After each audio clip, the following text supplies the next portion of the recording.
There are three types of Hajj, and one of them is Hajj Tamattu.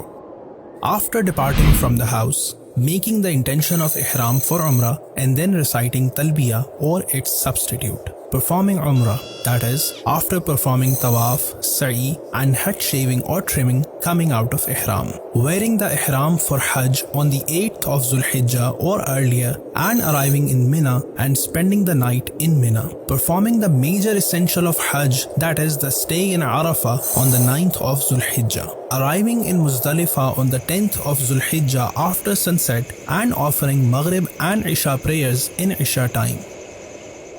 Pelting stones at Jamratul Aqaba, that is the big Satan, on the 10th of Zulhijjah. Sacrifice within the boundaries of Haram and removing Ihram after shaving or trimming the head. Tawafuz Ziyara, the second major essential of Hajj. It is wajib to perform it before sunset on the 12th of Zulhijjah. Performing Sa'i.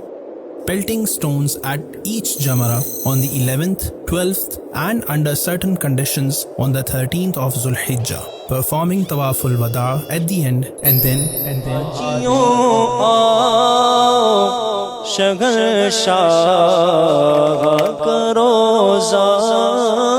देखो